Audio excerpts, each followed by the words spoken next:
Elections in Karnataka are just around the corner, and some of Bangalore's best known and most successful names are getting into the fray. No, they're not standing as candidates for elections, but they're certainly getting right into the thick of the election process. They have formed the Bangalore Political Action Committee, BPAC, which is really doing what it can to get into the election process and clean things up. Dr. Kiran Mazumdar, we'll start with you, really. You have been named in many lists as one of the most powerful people in the world. You're a successful, busy businesswoman. Where did this idea come from? Why do you feel you had to give time to this?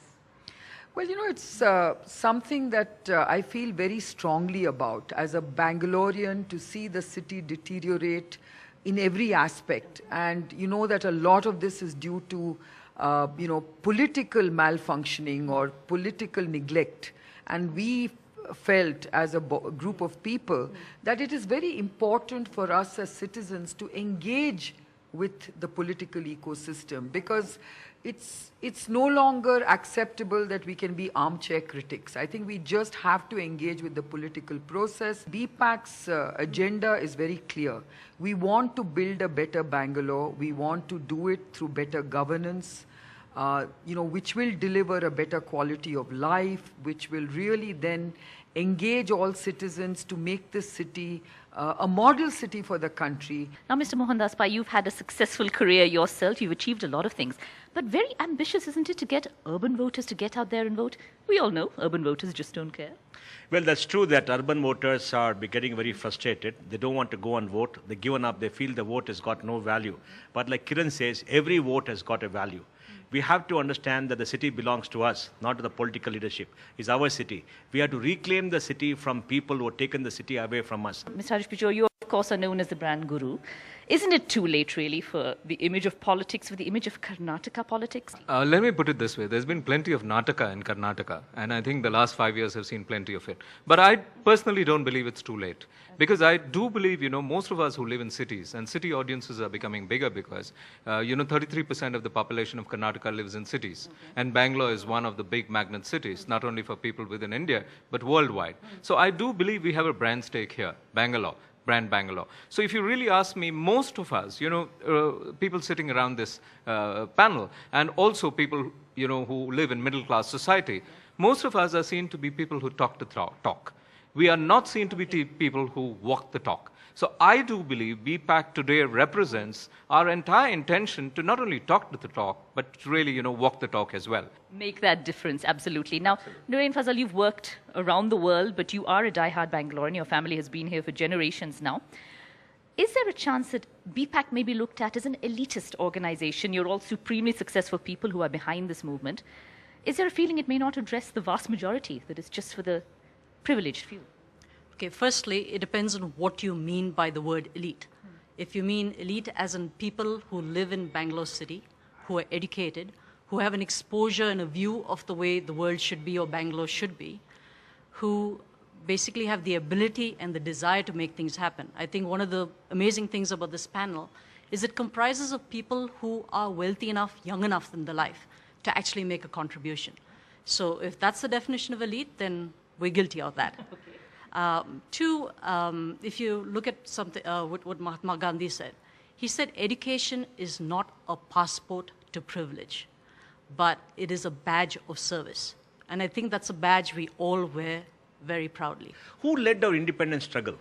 Mahatma Gandhi, barrister from London. Jawaharlal Nehru, again a barrister from London.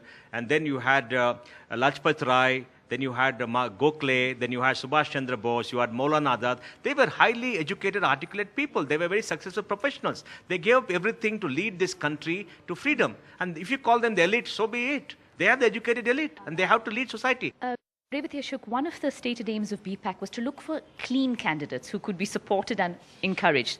What really are the criteria that you're looking at when you talk about clean candidates? What are you hoping to find, and have you found anyone?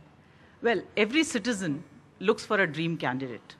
The citizen looks for somebody who's educated, who can lead people, who has the education, necessary education, who doesn't have a criminal background, and people who are committed to society, wanting to make a difference, and wanting to do things for society, and a clean politics. And that's what people look for. And then plenty of people around, and we have seen in our short span we have found several people who are extremely good, committed, passionate, who can make a difference and who feel they want to make a difference. Does BPAC itself, do the members itself have political ambitions? Do we see any of you standing for elections in the future? Well, you know, that's one sacrosanct rule that we all want to adhere to, which is we should not directly be a part of the political system. We must engage with the political system from the outside, because only then can we influence change, because that's the way I think BPAC can actually provide that very agnostic platform, a very neutral platform, where we can then basically look at candidates from any political party and say that this candidate is a good candidate. And I don't think we should take sides at all. So regardless of party, if there's a good person in the BJP or the JDS or the Congress or the KJP, you could identify them. But wouldn't it also be that perhaps if you jump in and get your hands dirty and make the change from the inside, would that be possible? I don't think that's the view, we share. I think we share the view that we must be non-partisan, and the only way you can do that is not to be a part of any political party. What do you feel about this? I mean, will we never see Mohandas Pai MLA? No. We are very sure that anybody has a political ambition has to step down. We at BPAC would like to come up with a report card which actually basically assesses the performance of any elected candidate, okay? And judging them on certain specific yes, aspects. absolutely, and share it with the people at large. And it is, it's for the people to evaluate performance, and that will be basically shared by BPAC very openly and transparently. In addition to that, if there are candidates who BPAC endorses, okay, we will get a commitment from that candidate in terms of what they are promising in their constituencies or their wards or their particular spaces. And then we will measure them on how they are delivering on those commitments. Over a period of time, I think cities need to wake up. And I think this is what's happening.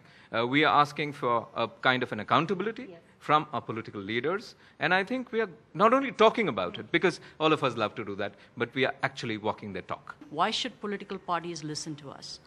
The one language which political parties understand is vote bank politics. So we're trying to create a vote bank of middle class, urban, educated, if you wish to call us elite, then elite. And that's why they will listen to us. Will they get out there and vote on voting day on May 5th? No, I'm very confident this time they'll come out and vote because the level of frustration is extremely high. We saw what happened when the garbage crisis hit the city. Many people came and started many initiatives. We saw what happened in social media. And after the Delhi event, when a lot of young people came out in the streets to protest against the rape of Nirbhaya, I'm very encouraged. Because our hope is these young, urban, educated, middle-class people who have a great life ahead of them, who want a different city.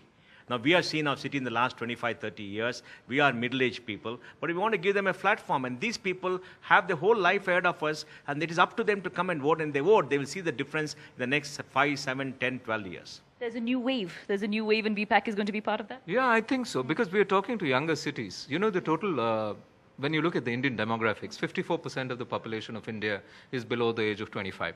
When you look at Bangalore city, 63% of the people who live in Bangalore are below the age of 25. Kiran, finally, you're going to be there on that big day, on that big rally day, getting people to come and vote? Absolutely. 13th of April is going to be a red letter day, certainly for BPAC, certainly for Bangalore. And I think we're catalyzing a huge change in the way young people perceive politics, perceive their political system, and perceive the city and the country. So I think we really want to see a perceptible difference in making a huge change happen, which I hope Bangalore will pave the way for other cities to emulate. BPAC a catalyst for a cleaner political system here in Karnataka, here in Bangalore. That's the hope of the panel here. That's the hope of BPAC, that people will actually get out and vote and make a difference on May the 5th. Thanks for joining us.